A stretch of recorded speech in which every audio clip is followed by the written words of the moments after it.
I reached for the bundle again, my pulse thrumming in my fingertips. As I lifted the final sheet of parchment, something heavy and cold slid out from the folds. It hit the mahogany floor with a dull thud. It wasn't a coin. It was a whistle, or at least a mockery of one. It appeared to be carved from a single piece of bleached, porous bone, yellowed by 3 centuries of seclusion. No finger holes, only a jagged, vertical slit. It mimicked the mouth of the creature described in the text. Taped to the underside of the oilcloth was a final scrap of paper. The ink looked like dried blood. The map to the silence. We hit it. The source of the song. If you are reading this, the cycle has likely begun again. The whistlers do not hunt for meat.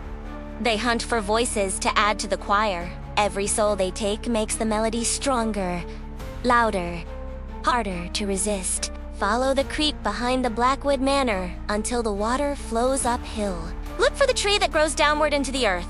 Beneath its roots lies the tuning fork, the only thing they fear. It is the only thing that can silence them forever. I picked up the bone instrument. It felt unnervingly light, as if it were hollowed out by fire. Against my better judgment, I brought it to my lips, just to know if it was real. I didn't even blow into it. I simply exhaled.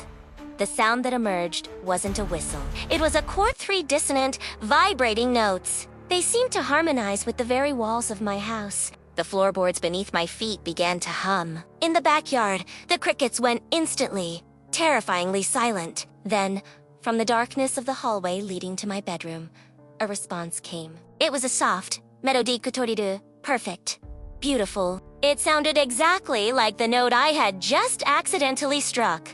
But it was coming from inside the house. I looked down at the map. The tree that grows downward wasn't just a metaphor. There was a sketch on the back of the parchment, a diagram of the very estate sale I had just visited. The Blackwood Manor was the house I had stood in only 4 hours ago. The bureau wasn't just a piece of furniture.